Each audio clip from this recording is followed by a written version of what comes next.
understanding the rise of the 21st century flat earth movement from a bundle of popular conspiracy theories and science skepticism. So my objectives are to understand the modern flat earth movement from the inside, engaging personally some of its key proponents, and I'm working towards a study of epistemological transformations, that is, how people shift their ways of thinking, being, and feeling.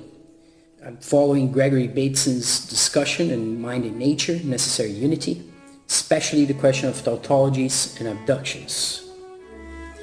And I'm also testing my own paradigm, which is called creative critical reflexivity, and the theory of epistemological resonance, which applies concepts such as concordance and discordance.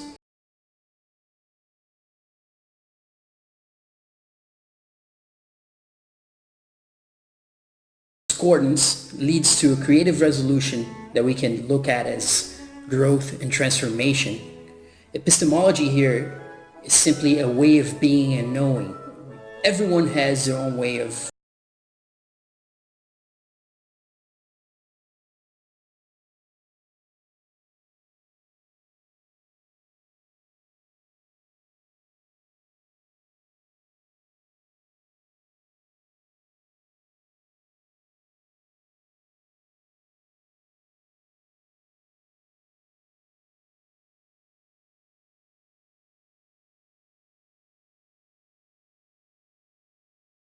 here from 1979, page 143. In a nutshell, tautologies are collections of linked concepts or vocabularies that we use to produce logical explanations. We engage in what Charles Sanders Peirce called abduction when we flesh out explanations that ensure the validity of the links in the tautology so that this logic seems self-evident. Again, following Bateson. Epistemological transformations are interesting.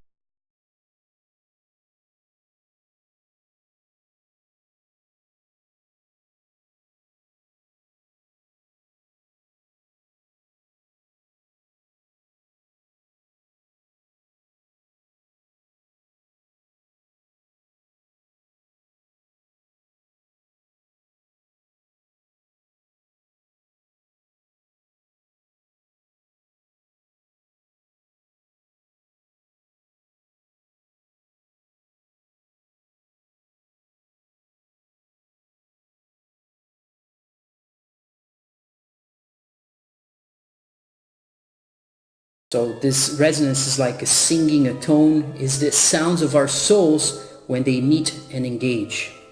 To engage in an abduction is to describe some event or thing and then look around the world for other cases to fit the same rules that we devised for our description. This is why it is particularly prone to deception, because you have a way of thinking about the world that you haven't analyzed critically or reflexively, and you go around finding phenomena that fit your description. So why am I looking at the flat earth? The flat earth has had incredible growth in popular interest, and this is a graphic from 2010 to 2018 from Google Trends, comparing flat earth with anthropology on YouTube. And here we see that anthropology barely exists in contrast with flat earth on YouTube since the flat earth started booming in 2015. This graph from Google Trends shows web searches worldwide. And here I'm comparing flat earth, ethnography, social and cultural anthropology. The colors are on top. You can see flat earth is blue. From 2004, when these data started being collected, it was between cultural and social anthropology somehow. And then in 2015, 2016, flat earth just basically boomed. And this is worldwide web searches. And the red shows ethnography as a field of study and how it has been on the decline, sort of a steady decline, you can tell. So it is a popular phenomenon that we should be looking into as anthropologists interested in all social phenomena. This is a pretty big one.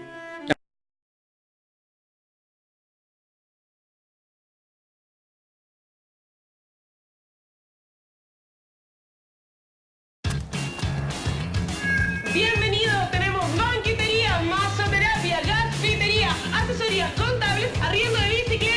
Porque tu negocio puede tener más de una línea. Cámbiate a los nuevos planes empresa de Entel, con tarifas preferenciales desde la segunda línea y para siempre. Mientras más líneas contrates, más ahorras. Cámbiate hoy mismo en entel.cl/planes empresa. Entel Empresas.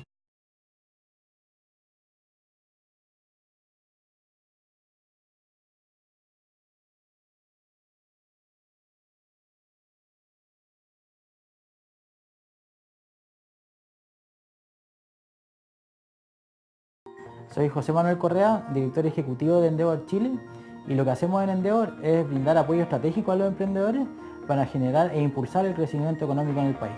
Por eso, ahora somos parte del ecosistema de emprendimiento del BCI. Hoy tu empresa es diferente, por eso nuestro apoyo también lo es. Lanzamos toda una red de apoyo a tu negocio, porque el financiamiento es solo el comienzo. Cámbiate a BCI. Now, my methodology. So far I recorded 20 conversations with over 38 hours. I was in Portugal and Brazil when I talked to people who are in the United States of America, Canada, United Kingdom, Spain, and Nepal. Some of the obstacles for studying the flat earth phenomenon and the movement are, that there are millions of videos, pro and con. And so I decided to do this on a face-to-face online approach through Skype and Google Hangouts. Many people were not up for talking, and I had to prove that I understood their line of thinking before they accepted me and talked to me. For gaining access to my participants, I had to pledge never to misrepresent or pathologize their positions. This is absolutely key. It's a part of very important anthropological ethnographic ethics that I follow. Initially, this resistance to conversations is due to the attacks that they receive on a daily basis by people who disagree with them. Here are some examples of emotional attacks, hate speech, and marginalization that flat earth proponents face in their public channels. It's particularly coarse type of language. So there's a lot of tension and friction and reactionary emotional responses from outside the movement and within the flat earth movement as well. People get very emotional with this information. It is a test for our open-mindedness as anthropologists seeking to understand how people think, to really step back from all these emotions and try to understand how people change their minds, which is my approach, and how do they feel after this transformation. They characterize globe believers as basically brainwashed science fiction lovers who are having a Santa Claus Easter bunny is not real kind of moment. They also call this a cognitive dissonance reaction. They're faced with information that they don't want to process, and then they lose it and start calling people names, and they would not be able to step back and reflect to analyze.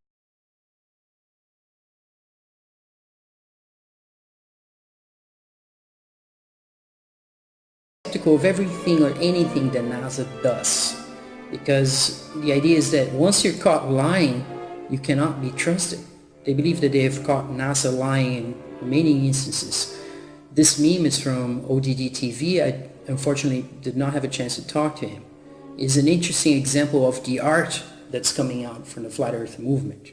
And there's also music and other things. This is from a meme book by the Flat Earth podcast called Hoax. And this is one of the things that many flat earthers say, is that condemnation before investigation is your admission to indoctrination. Here are some of the participants of my research.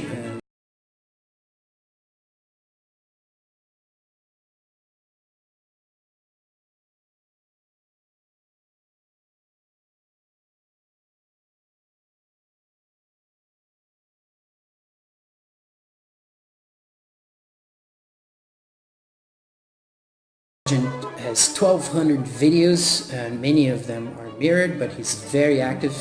You see that they have a lot of views.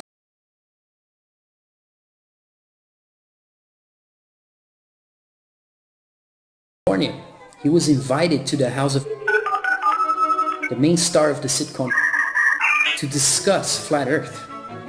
He indicates that it is going mainstream.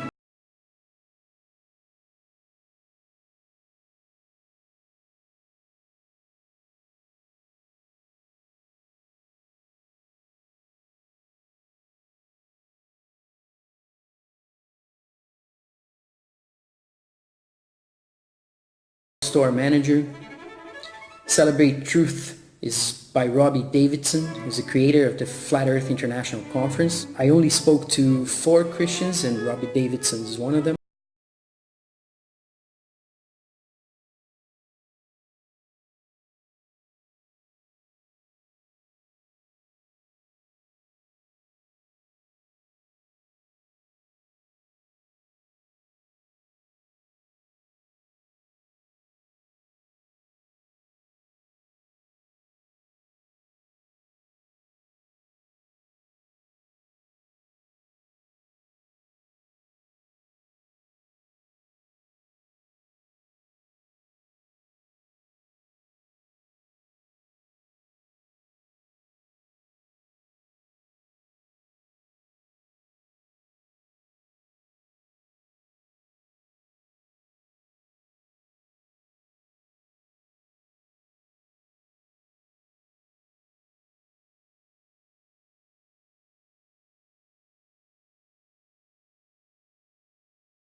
Which now has over 120 episodes.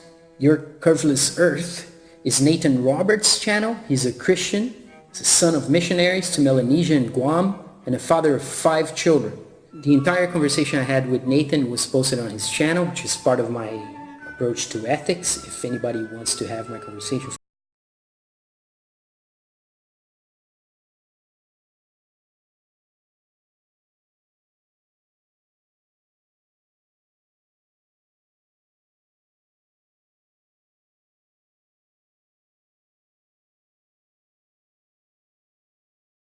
Researcher who focuses on what he calls the science of syncretism, that is, looking at every cosmological system in order to synthesize their teachings and relationships.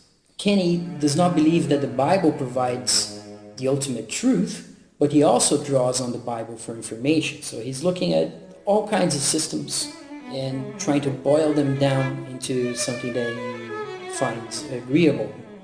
And he has been on mainstream TV in the UK discussing various different issues. The last time was about the lunar landing hoax. Finally, Karen B is a graphic designer, single mother, who lives in the central USA and is part of a research group, FE Core, which also involves Jaron, Bob Nolan,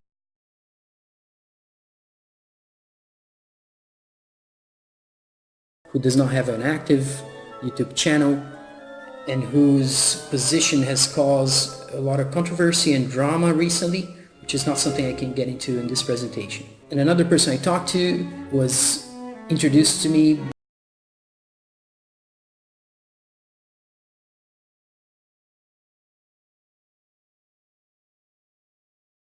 flight instructor based in China who happened to have been in Nepal when we spoke. And he's a born-again vegan. He does not have an active channel. Flat earthers, once they go public with their beliefs, they face this universal experience of prejudice and marginalization for taking their stance. It reminds me of Foucault's fearless speech, the idea of parésia, which is taking a social risk, speaking the truth in public. It has to do with the high social costs to support flat earth information in public. So one may experience marriage problems. Some claim that they can only date a flat earther.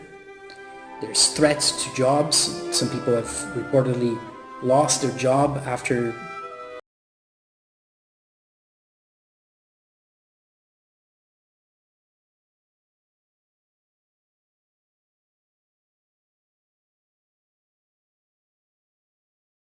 multiple churches. Then we have the phenomenon of closeted flat earthers, and all of them agree that when you Google flat earth, you're going to go straight into a website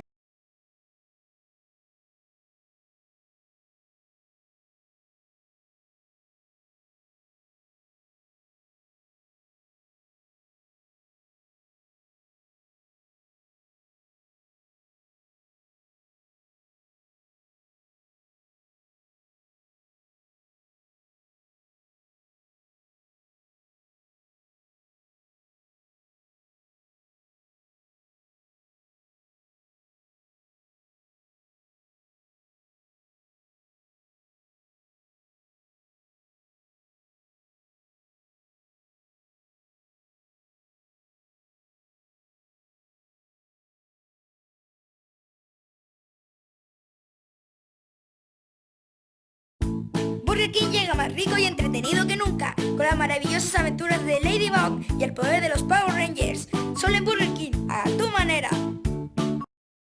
Hola, soy Sebastián Díaz, subdirector de Startup Chile, una aceleradora de emprendimientos tecnológicos que busca crear nuevas industrias en nuestro país. Y nosotros también somos parte del ecosistema de emprendimiento de BCI. Hoy tu empresa es diferente, por eso nuestro apoyo también lo es. Lanzamos toda una red de apoyo a tu negocio, porque el financiamiento es solo el comienzo. Cámbiate a BCI. Now, there's a history in anthropology of taking seriously alternative cosmologies. So in Hugh Brody's book, Maps and Dreams, indigenous hunters dream of animals that they will later hunt. Their spirits would travel out of their bodies in the night and go onto the land and find the animals. They would dream the hunt. UBC professor Bruce Miller received a visit from tribal ancestors in a dream that solved a land claims litigation case. You can read that in Extraordinary Anthropology. It's Bruce's edited volume alongside Jean-Guy Goulet. Professor Paul Nadasdy from Cornell, working among Cree hunters, also experienced a Maine rabbit giving itself to him as a gift after being half trapped in Paul's trap. So Paul set up a trap, the rabbit came into the trap, got hurt, managed to escape, and then he was trying to enter Paul's cabin and seemed to beg Paul to break its neck and take it. This is part of the cosmology of the Cree, that animals give themselves up to the hunter. Animals are not animals, they're persons. So they resist this language of managing and the practice of managing natural resources because these are people. Despite the ancient origin of these laws, animals continue to enforce them. They also continue to communicate with human people by speaking to them in dreams, visions, and the occasional waking encounter. Also importantly, animals play an ongoing role in the political education of First Nation people by cultivating in them attitudes and interpersonal skills that they'll need if they're to assume their roles as fully competent adult members of a society that includes both humans and animal people. And also in the work of Julie Cruikshank, Do Glaciers Listen, we see the idea that geological features are alive and responsive, and that is taken seriously. And also, we know that in anthropology, Franz Boas did a lot of work against the scientism of his time, which was eugenics, racialized-based science, and he did so actually doing empirical research.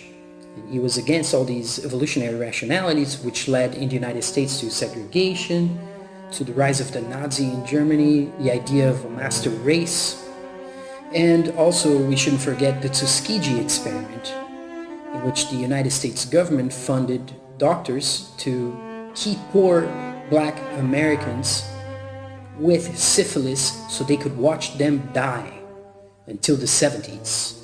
And then Clinton issued an apology, right? So we know that science without reflexivity and without morality is very, very dangerous.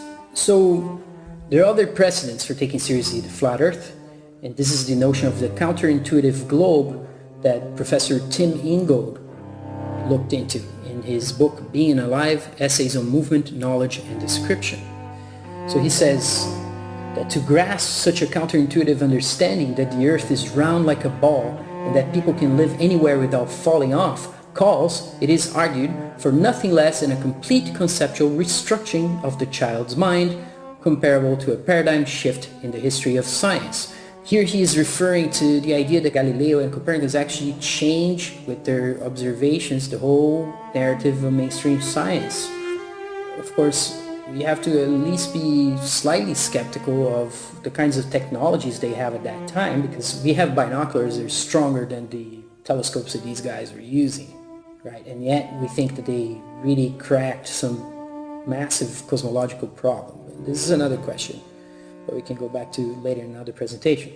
Ingold also says that he cannot relate to the globe as an environment, because whereas the globe is measured and recorded, the environment is experienced. Following Gibson, Ingold says that the life world is spherical from the perspective of the inhabitant's core, which is different from the world divorced from life that is imagined in the form of a globe, as we are taught it exists. and that can apparently only be witnessed by leaving it. Ingold argues that whereas a global perspective is afforded to a being outside of the world and is seen to be both real and total, a local perspective afforded to beings in the world is regarded as illusory and incomplete. So he's saying that through our senses, phenomenologically, we can only experience being in the world and not outside of it, as the globe kind of proposes as a total final explanation. Also, he notes that Immanuel Kant would admit that to his senses the earth appears to be flat.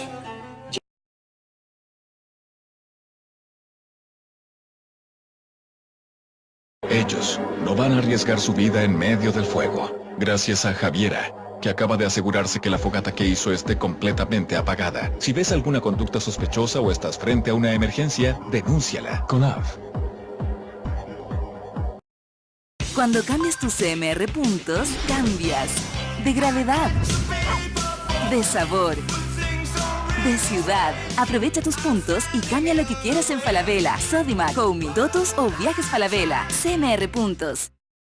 James Gibson, who was an environmental psychologist, for him, an inhabitant is not on the outer surface of a solid sphere, but at the core of an unbounded spherical field comprised of the sky above and the earth below.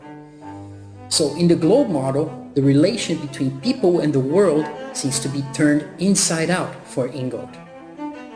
Also, Martin Heidegger, as Ingold points out, repudiated the out-of-earth technology.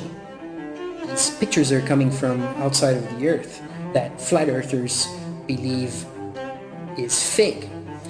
But we should point out that Tim Ingold on Perception of the Environment, in page 212, points out that he's not some latter-day flat earther or pre-Copernican.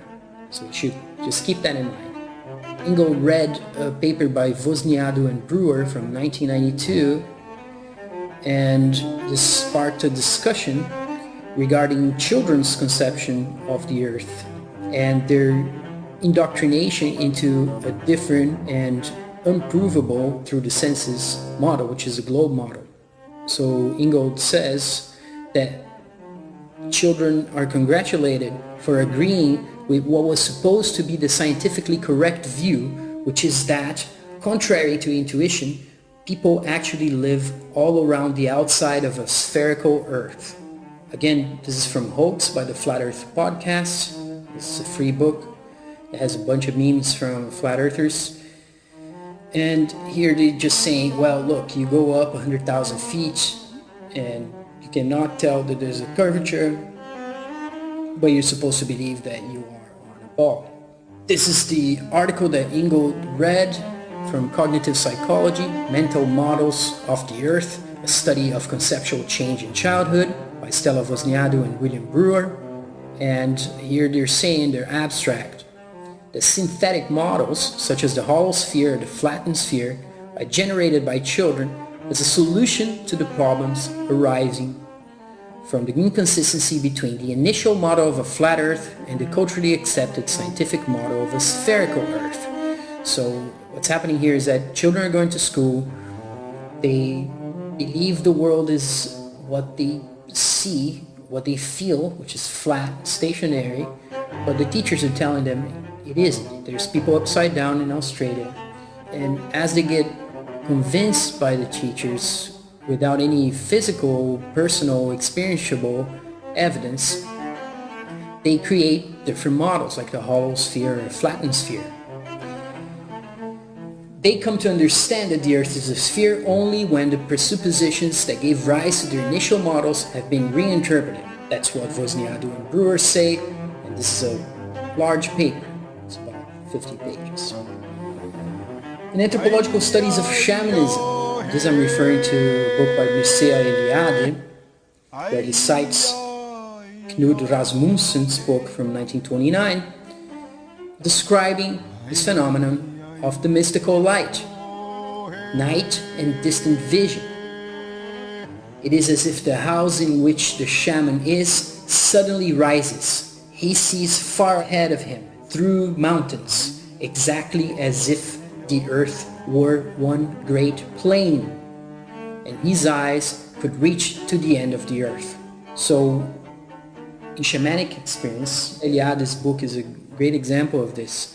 You don't have a globe earth, you don't have a ball earth, you don't have a spinning ball earth. You have something completely different. You have the tree of life in the center, you have planes of existence, and it is a very complex book. It's a large book. It is outdated because it's from the late 50s, but it's still quite a source of information.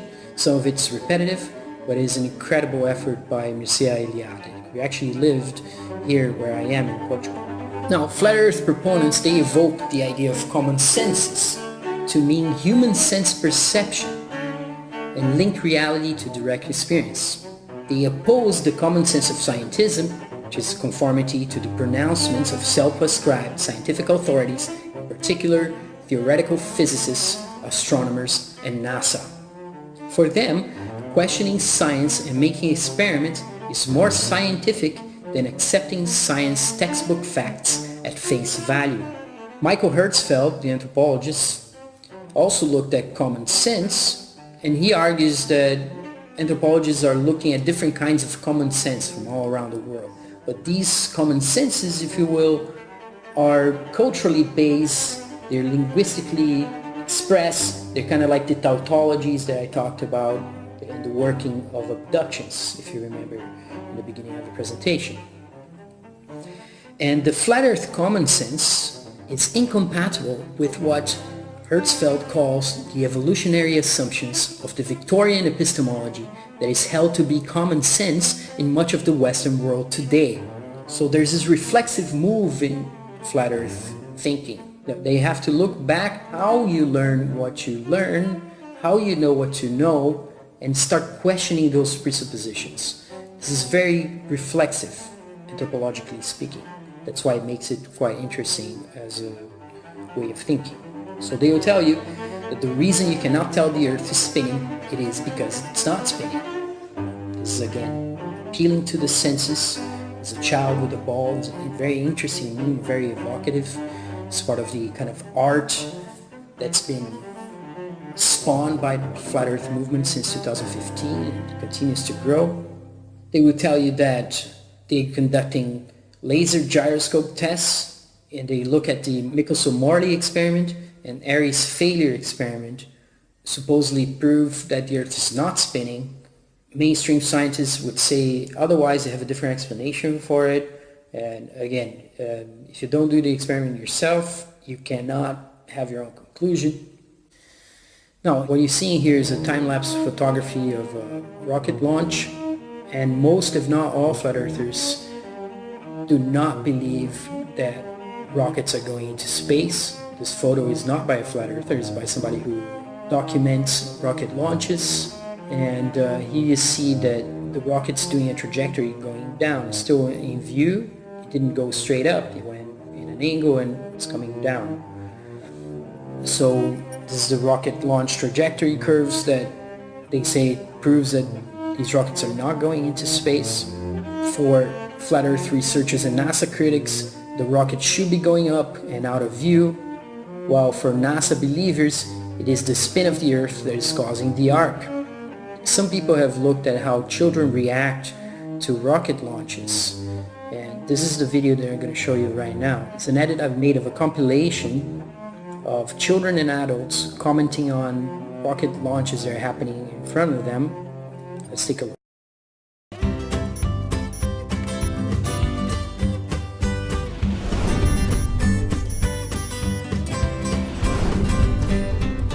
Hoy cocinaremos una receta típica dulce chilena, leche asada. ¿Preparémosla juntos? Para esta preparación necesitamos 1 litro de leche entera sin lactosa, 2 tazas de azúcar granulada, 6 huevos, 2 naranjas y 15 gramos de canela molida. Partimos con esta rica receta bien dulce. Vamos a comenzar dándole temperatura a nuestras ollas y por acá a nuestro sartén. ¿Qué vamos a hacer? Vamos a tomar nuestro litro de leche, vamos a echar 500 cc por acá, que tome temperatura, que no hierva, que empiece a tomar temperatura pero que no hierva. Por acá vamos a echar un poco de leche fría y vamos a tomar estos huevos, miren. 4, 5 y 6. Tenemos nuestros huevos, vamos a comenzar a mezclar Tenemos que revolver bien, mezclar bien nuestros huevos con la leche, que no quede ni una yema ni clara. ¿Qué vamos a hacer? Con nuestro azúcar, tenemos acá, le vamos a echar la mitad por este lado y la otra mitad la vamos a agregar acá con un poco de agua. Vamos a dejar que se haga un caramelo a baja temperatura y seguimos revolviendo por acá, miren. Lo tenemos listo y se lo vamos a ir incorporando muy lento, fíjense. Y al mismo tiempo vamos a ir revolviendo. Tenemos lista nuestra leche con los huevos, estamos revolviendo, estamos disolviendo los cristales de azúcar que están abajo en el fondo. Vamos a tomar un poco de canela en polvo, miren. Y por acá tenemos una naranja que le vamos a sacar solamente nuestra cascarita, miren. Y comenzamos a revolver. Bueno, vamos a estar así revolviendo unos 20 minutos. ¿Qué vamos a hacer ahora? Vamos a tomar nuestro caramelo y lo vamos a llevar en el fondo de la fuente, fíjense. Ojo, con mucho cuidado, ya que el caramelo es uno de los elementos que quema más fuerte la piel. Vamos a tomar nuestro cucharón, miren, nos vamos a acercar acá y vamos a poner nuestro colador para que no pase nada de más. Terminamos de colar la última cucharada, miren. Ahora, ¿qué vamos a hacer? Nos vamos a ir al horno con mucho cuidado. Esperamos 45 minutos a 180 grados y a disfrutar este rico postre chileno. Miren qué delicia, muchachas.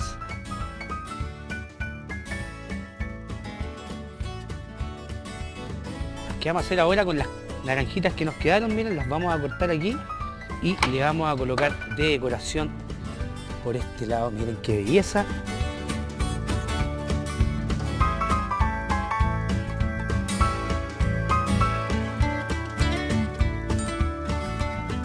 Así de fácil es sorprender a 4 personas por menos de 4 lucas. Suscríbete a nuestro canal y encuentra muchas recetas más. Cuando cambias tus CMR puntos, cambias de aroma, de estilo, de espacio. Aprovecha tus puntos y cambia lo que quieras en Falabella, Sodimac, Comi, Totus o Viajes Falabella. CMR puntos. Is that a plane or is it the rocket?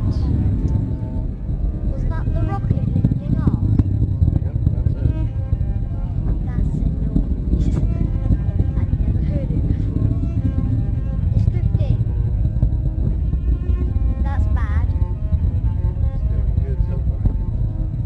Is it? Is that what always happens? Does it always go like that? Yep. It looks bad to me. It's in space. Or is it?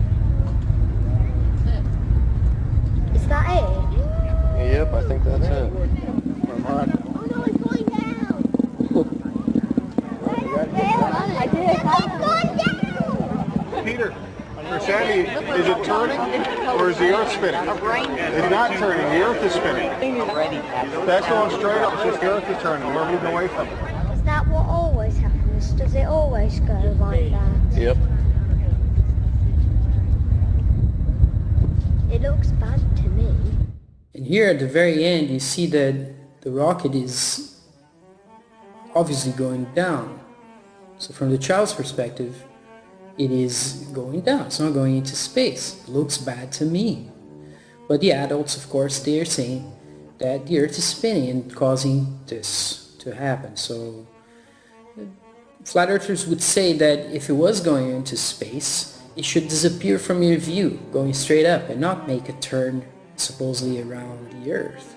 Another issue here is that this parable here would have to be corresponding to the curvature of the Earth, and the clouds are going down in a horizon in the distance. They would have to also be respecting this curve and turning around. So these spontaneous reactions of children, and you saw before, children basically screaming, it's going down. They see it coming down, and they say it's coming down. But the adults say, they laugh and they say, no, it's just spin of the Earth. So children are very skeptical. They doubt that these rockets are going to space. They think that the rockets are falling, while the adults interpret what they see as the spin of the Earth and the rocket going straight up. Now, in constructing the flat Earth story, people are using personal observations and tests. They're making selective critiques of mainstream science, and they're linking various truther conspiracy narratives in different personal ways. There are various heterodox positions, so you can't just say they're all like this, or they're all stupid, or they're all... because they will tell you that they've been on the other side. They were globe believers. They were believers in space travel, hyperdrive, anything you see in Star Trek and Star Wars. And they turn around to say these are propaganda sources. Star Wars and Star Trek are there to convince you that space travel is real and to keep you trapped. And they go through a transformation which is sometimes very painful. And on the other side they feel light and free. So you see this a lot in how they explain their transformations. All of them in my sample are pro-science and anti-scientism.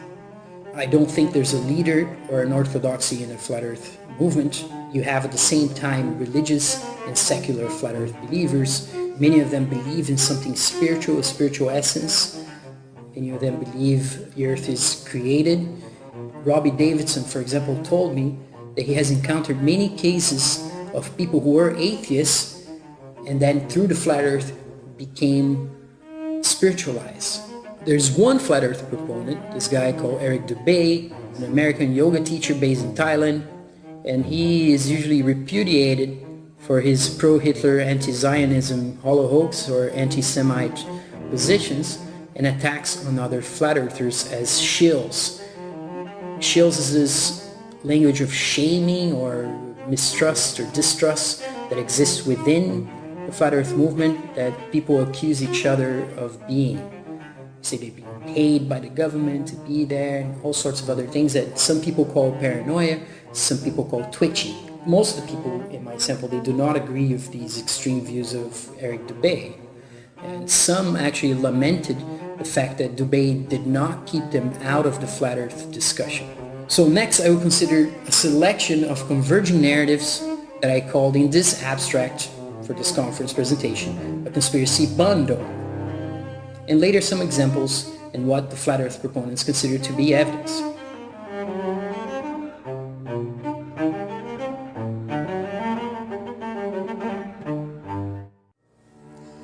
September 11, 2001, the official US government story is false. This is pretty much agreed across the board. Some people think that it shouldn't be brought into the Flat Earth discussion because the shape of the Earth has nothing to do with these other conspiracy theories necessarily, but for many Flat Earth proponents, one of their early awakening moments had to do with realizing that September 11, 2001, the official story was not real. They believe that the mass media is controlled. There are scholarly sources for this, Manufacturing Consent, for example, from 1988 by Edward S. Herman and Noam Chomsky, talks about editorial bias, the switch between anti-communism into the war of terror, and the buying off of all the media companies. It's a classic book. One of my participants claimed that he was working for AMAC, which is a contractor, and that AMAC were involved in fitting the World Trade Center towers with explosives. They had a contract, he says. He says that he received a threat to his family, and later he had a near-death experience and his whole life changed. This is another universal belief among Flat Earthers that the Apollo missions and the lunar landings were faked, that NASA is a production company, that there has been weather manipulation and geoengineering without consent from people, and this has been in the United States Congress actually. There are so-called scientists saying that they should be spraying aerosols in the atmosphere to reflect sun rays. You can see here just the documents from the United States Congress. Many Flat Earthers are against the idea of aliens. They think it is something concocted by the government to keep people afraid. They also do not believe that there is an outer space in the way it's been told by, say, Carl Sagan or Neil deGrasse Tyson or Michio Kaku. They do not believe in ancient aliens, but some of them think that extraterrestrials are in lands beyond the Earth, but on the same plane as the Earth. One of my participants sent me this patent that you can find. You can just search and find it and read for yourself. You can see here on the left side, the classification is a directed energy weapon, a device that directs a beam of high energy content towards a target for incapacitating or destroying the target. It is also used for deceiving or protecting, which is kind of interesting use of doublethink. Many flat earthers believe that Dr. Judy Wood's Where Did the Towers Go? Evidence of Directed Free Energy Technology on 9/11 is a very important book. They talk about Building 7, controlled demolition, and many of them are also no-planers. This is the idea that the planes that people saw in the mass media were put there by graphics, computer graphics, 3D modeling, and they would say that the plane should have fallen outside the building. They could never have penetrated. And one particular piece of data that they show, it's from a helicopter in the distance. It zooms into the building. The plane comes in, the building explodes, and then the plane comes out the other side of the building. The nose of the plane comes out looking exactly the same as it came in, and there's people do a pixel analysis, put a pixel next to another. They grab the nose of the plane coming in and the nose of the plane coming out, and it looks exactly the same. So they say that the plane could not have possibly gone through the whole building like that. The steel should have destroyed the plane before it could go through the building.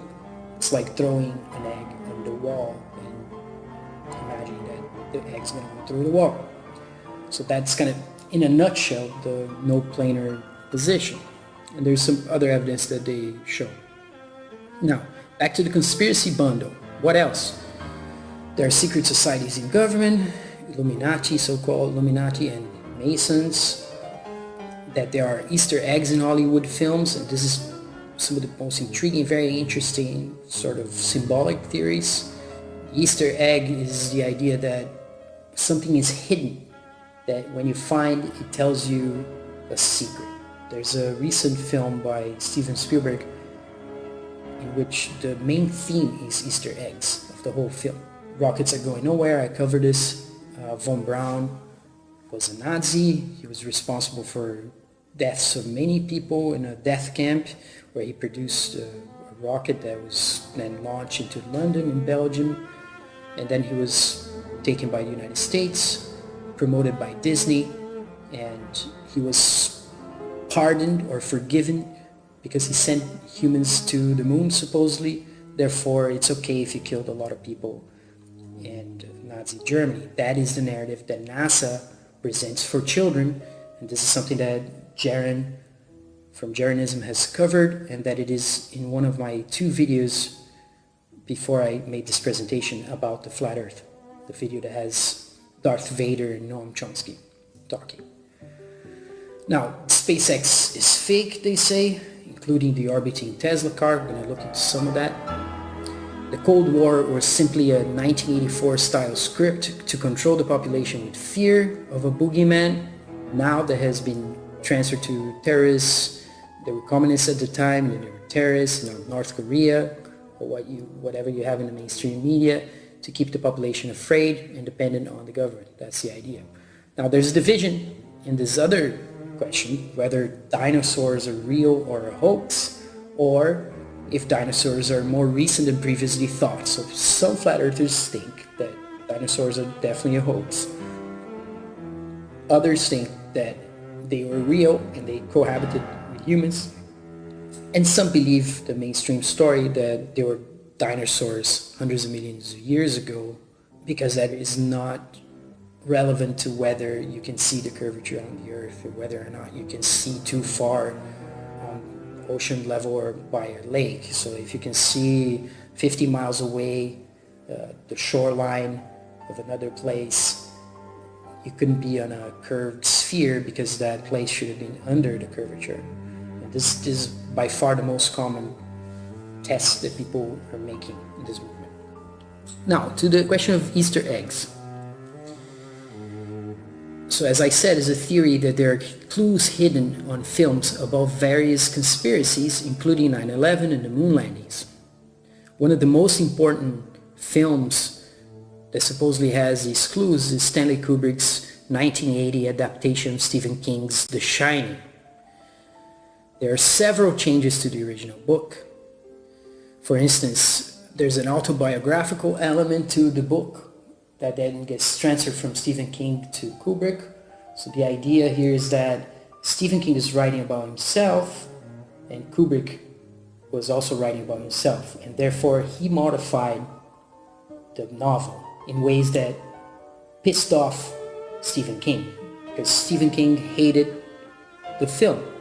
And this is part of the thematic that appears in Steven Spielberg's film Ready Player One from this year, which points to Kubrick's adaptation of The Shining. So there's a whole scene which involves finding a clue, an Easter egg, going inside the set of The Shining and going through some of the modifications actually from The Shining that Kubrick did.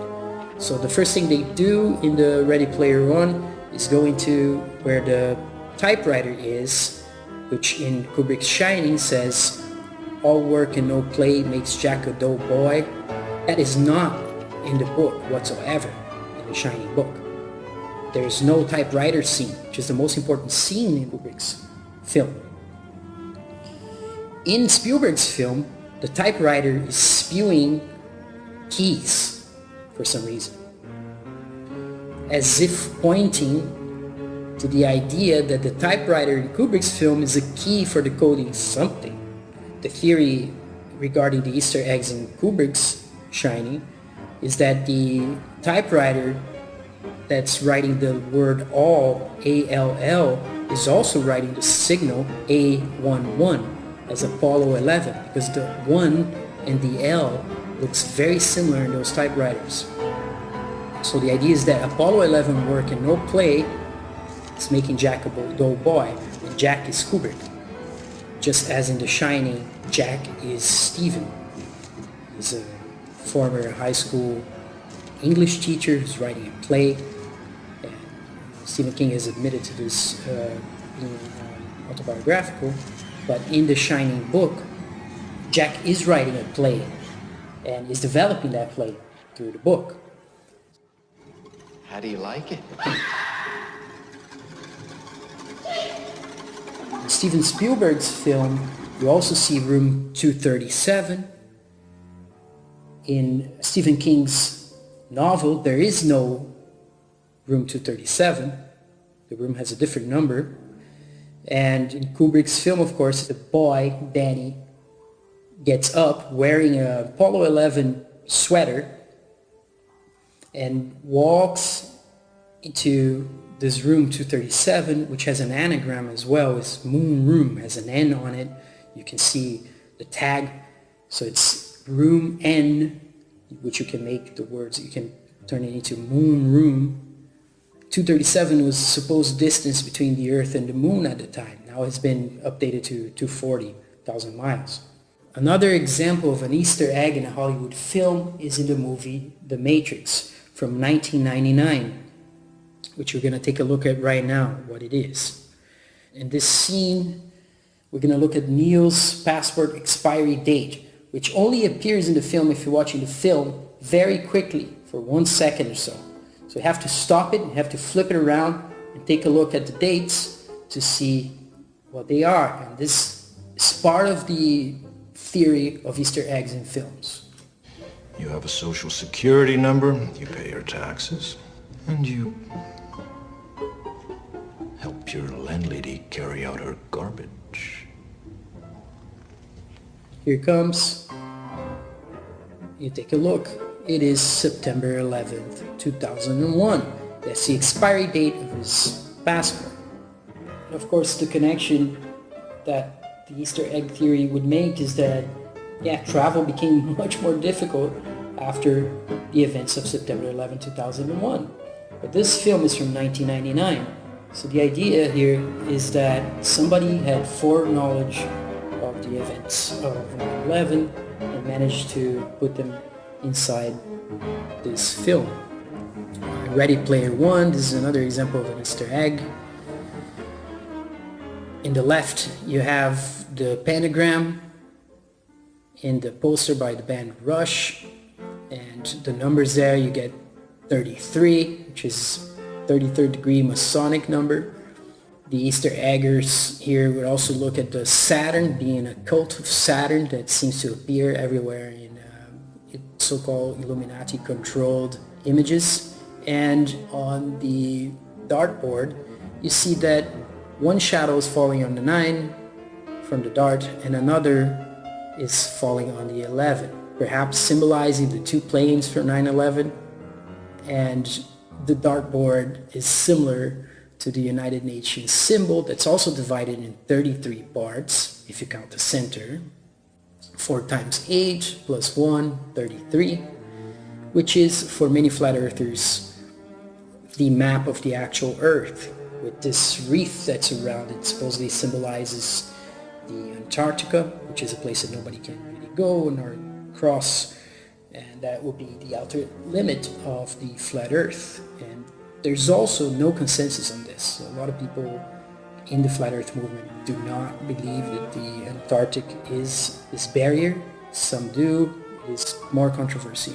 Here's another meme from the Hoax book by the Flat Earth podcast, and they're saying that NASA makes these productions, seem very excited about everything they do, and people believe it because it's part of their national identity. And NASA has a budget of $50+ million per day, which is part of the motivation. And they're there to conduct this mission of nationalism and identity control. So NASA represents for Americans and space believers what the royal family does for the British. Both are myths of national identity and superiority, symbols of imperialism and exploration. The rhetoric of exploration and colonialism are intimately interlinked. NASA always talks about Columbus, how Columbus changed the world and made the world much bigger and brought civilization to America, when the reality of that story we know from anthropology is that they came and killed a lot of people, caused close to a genocide, and indigenous peoples are still suffering the consequences from that move by Columbus. So flat earthers will say that NASA is a US defense agency, which is true if you look it up. NASA is constantly promoting what is called STEM, science, technology, engineering, and math for children. NASA is continuously targeting children. And they say that other space agencies are following NASA's model for compartmentalization of information, which is called need to know, and guidance using computer-generated graphics and augmented reality.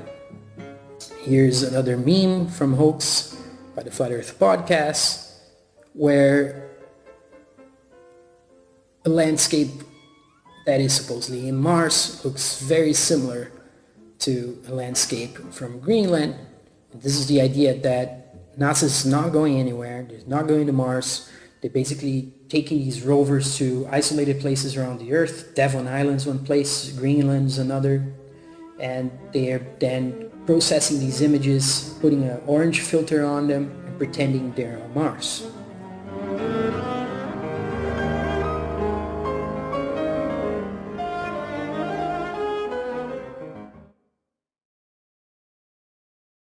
Now, lunar landing skepticism has been booming, according to this ITV program in which Martin Kenny, one of my participants, participated.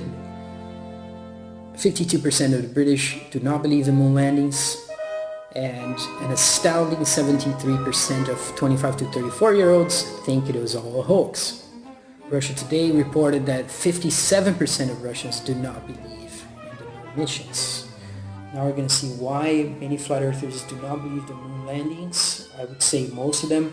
You can also look at Paul on the Plains' Fake in Space series to see how he constructs that case. Here, what you're seeing is the lunar lander. If you zoom it up, you can go find a photo from NASA. They're saying that if you look it up very closely, this thing couldn't possibly resist the pressures that you're supposed to be holding against in the vacuum. It seems to be not very well made or sturdy enough for resisting these pressures. And flat earthers would make a comparison with submarines and the ISS, for example, that submarines do not have components on the outside whereas the International Space Station has astronauts going outside and turning boats, and the suits the astronauts are using are tested under the water and then taken to space, which for the flat earthers doesn't make any sense. Water, you have the external pressure, and in the vacuum space you have the opposite. You have something sucking you out. They will tell you that the only experiment of a human in a vacuum chamber almost killed this person, made their saliva boil. So why don't they believe in the lunar landings? Here's another meme from Hoax by the Flat Earth Podcast. And they're now turning to ridiculing people who believe in NASA. They're saying if you're not feeling very smart, remember that your friends and family believe this trash can landed on the moon. And now I'm going to show you the Apollo 16 takeoff and what flat earthers and people who are skeptical that NASA went to the moon will point out as evidence for fakery. First, this is the raw footage that we see. Okay, here they can show you, for instance, that there's kind of a pull to the right, that there are probably 3 or more cables pulling this up, and that here there's a wink to the right. Of course, they question how by remote control this camera is moving up. It's another question. Now, it's another view. Here is to show what they believe to be the wire, a nylon wire reflecting the light from the studio into a prism and being pulled so that it reveals this line here that you see. Again, it is aligned with the rise of the lunar module. It's strange because as the explosion happens in the bottom, this line is going up, and what could be going up like this? It has to be something going up. It's also coming from behind the ship. And there's another couple of lines that you can see here and here. This is one, this is another, in addition to this line that comes up here. Now, there's not only this is a problem here. These are the panels that you saw in the previous picture. And as the explosion happens, they seem to explode and start flapping. There. So this is the explosion that sends the machine up. And now the panels are flapping. Okay? Here's how it happens. You can see as many times as you want. So some people say that this is exactly how it's supposed to happen on the moon. I mean, they haven't been on the moon, but they know for sure. It fits the equations, it fits everything. It looks very real for them. They saw it on TV. So it looks real. And flat earthers and many people were skeptical. Now the majority of people were skeptical that these landings on the moon took place. It will tell you that these panels have been blown by the explosion in whatever this is, a model or whatever it is inside a studio. Right, so this is the kind of evidence that we're talking about. Nobody was there, but we know. Now, Elon Musk is another person that no flat earther takes seriously.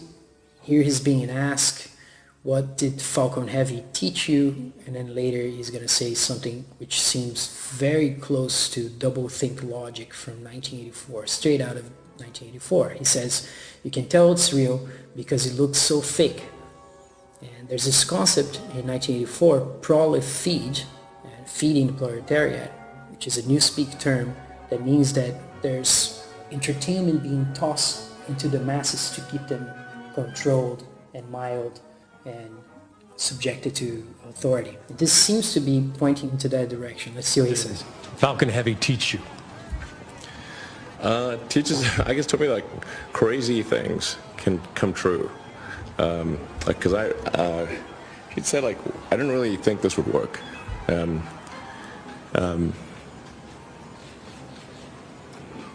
How long will we be getting live views, do you think, from the car? Well, I think it looks so ridiculous and impossible. And you can tell it's real because it looks so fake, honestly. Like, we'd have way better CGI if it was fake. The idea is that it would look more real if it was fake, and that it has to be real because it looks so fake. So it is very close to doublethink logic. It is doublethink logic. I guess you can agree with this. Elon Musk is not the most eloquent spokesperson. Another thing that flat earthers will point out here is that you're seeing this rocket going down right here. But it's supposed to be going up in space. It's still visible. It is going down from the perspective of the observer. It wasn't here. Here it seemed to be going up. There's an arch. Obviously they cut this. But even in this small time, you can see it turning down. And then you get a different perspective on it. And it's definitely going down from the observer's perspective. But it's supposed to be going into space. And if you watch these launches, you're going to see that when it starts coming down and getting out of view, then you get a CGI animation that shows what the rocket's supposed to be doing. There's a realist position against these space missions in Elon Musk and SpaceX and NASA that says we have so many social problems in the world. People cannot barely have water to drink. People are starving. People are dying.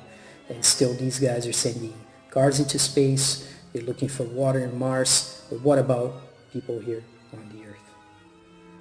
To finish, I'd like to say that the framework of conspiracy and pseudoscience is derogatory. These are derogatory terms. They're meant to silence critiques, dissent to orthodox positions, and interpretive diversity. Conspiracy simply means breathing together, denoting plans for action held in secret.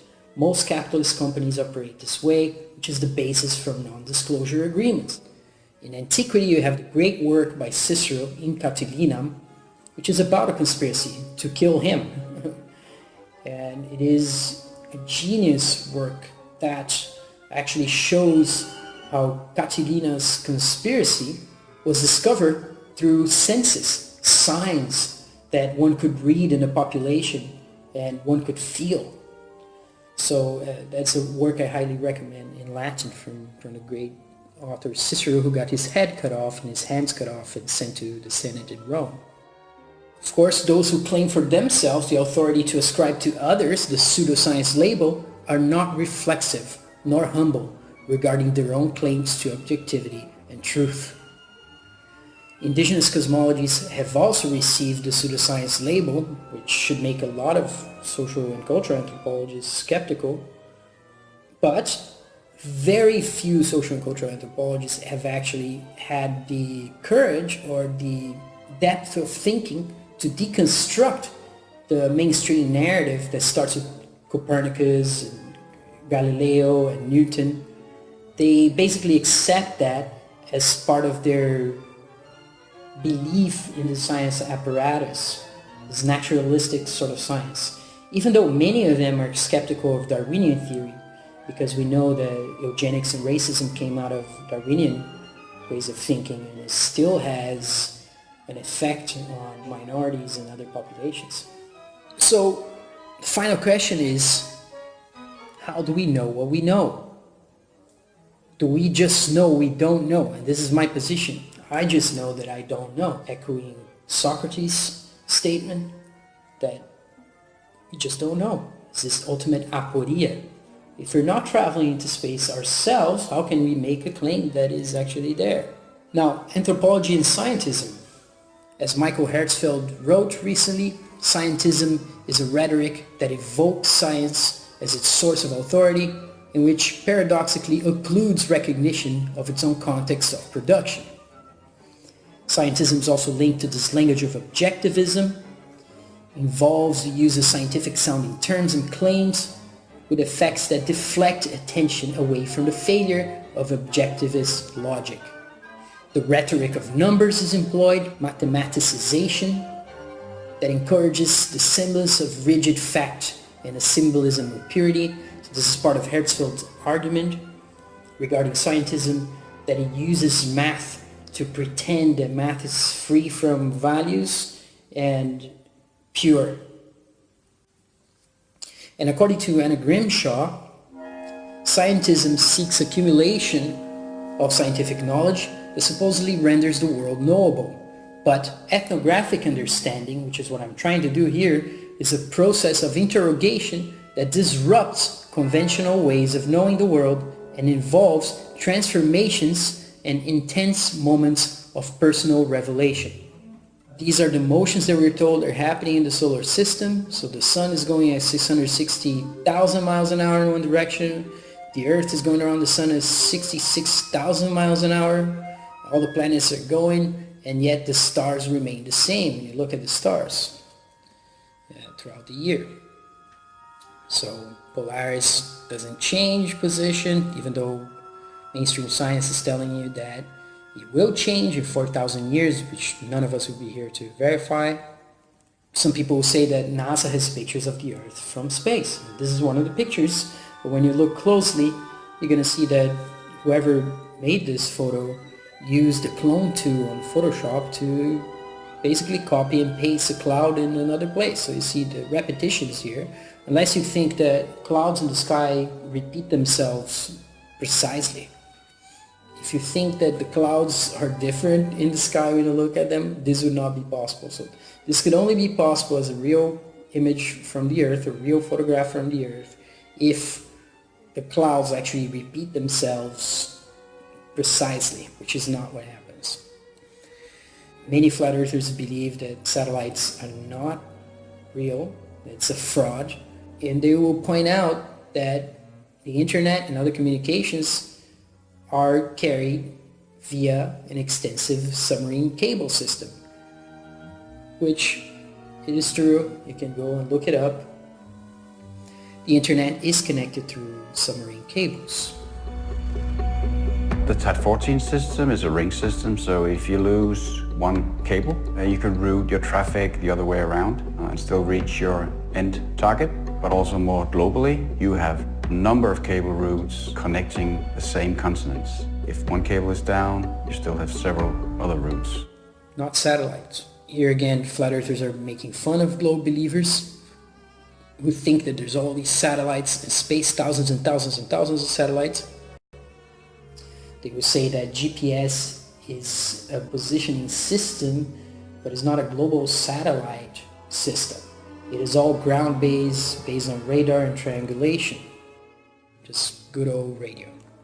Many flat earthers are against the conventional vision of gravity. The idea here is that there are clouds up in the air, they're quite heavy, but they stay aloft, and helium goes up. It forces things to go up. Whereas in the gravity theory, the mass of the Earth should be sucking everything that's less massive towards it and not letting things like smoke and dust go up in the sky. Because the dust particle is so small, it should be attracted to the Earth. And for them, the fact that it's not points to the idea that there's an up and a down, and lightness makes you go up and heaviness makes you go down. And some of them believe in an electric universe model without the ball, because the electric universe proponents online, which is a group of scientists, they believe the universe is electrical, that the sun is electrical, which is similar to current flat earth beliefs in some circles. But the electric universe people, they believe the earth is still a sphere. And flat earthers don't agree with that, but they believe that the sun is also electrical, and that what keeps us on the ground has something to do with electromagnetism more than it does have anything to do with the spinning of the earth or gravitation. In fact, they would say that the spinning of the earth should actually be propelling you out of the earth through a centrifugal motion, that the earth in the equator should be going at 1,000 miles an hour, which should cause all kinds of issues with even plane travel. But that doesn't happen. When you cross the equator, everything just seems the same, stays the same. Another meme from Hoax by the Flat Earth broadcast. We don't have time for a meeting of the Flat Earth Society, as Obama said. The irony is that the UN map is a flat earth model. And what they would say here is that politicians are bringing into their discourse, the flat earth, to try to ridicule it further because it is true, not because it is fake. But the idea that anything politicians are saying should be inspiring skepticism. This is the standard map of the world that many flat earthers follow. The Gleason's azimuthal equidistant map, and someday will say is the best we got. And there is a controversy within the flat earth movement about this map, whether or not it is accurate. Most of them would agree that it's obviously not accurate as a representation, and since they have been lied to since the 1500s, since the globe started to be made to basically brainwash the population, they've been misdirected, so it's very difficult to build this model of the actual earth we're in, given that most of the things that you're being told is a lie, for example. This is an interesting map that Mercator created out of some stories from the medieval period regarding the North Pole, and you can read his letter to John Dee. You see the 4 indrawing currents of the north and the so-called Mount Meru in the center, which you see in the Vedic cosmology. It's supposed to be a magnetic mountain.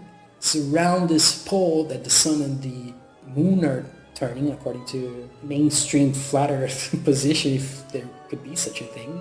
What they usually point to when they look at these maps is that they think there's some truth to this, because there are some accounts of people who supposedly went north farther than we can go right now and encountered another civilization in these places, which are described in this map. If you get a high-resolution version of this map, you can see what Mercator actually wrote. There's mainstream academic papers analyzing Mercator's letter to John Dee regarding this map. And the idea here is that this information that led to this map is now hidden from us, and we think we have an ice cap that's melting. When you look at Google Earth, for example, what you see is this. That is in the North Pole. This is obviously not a photograph, because unless you think the land can be divided in those sections right there, you don't see any of the caps. So flat earthers would tell you that this is probably concocted, and this is the North Pole. You can see the coordinates in the bottom. It's 89 by 87, so pretty close to the North Pole where the cursor would be. And if you click on that little ball there in the center, it tells you that the ice caps are melting. It points you to some research regarding this. Flat earthers will tell you that there's no circumnavigation or flights that go over the North Pole and the South Pole. NASA will tell you that they have satellites that do this, but the images you get when you look at it don't look real. This doesn't look like an actual photograph. And the same is true of the South Pole. This is what you see when you go to Google Earth in the South Pole. There's a white ball and some stripes that just look computer generated. It's not a photograph.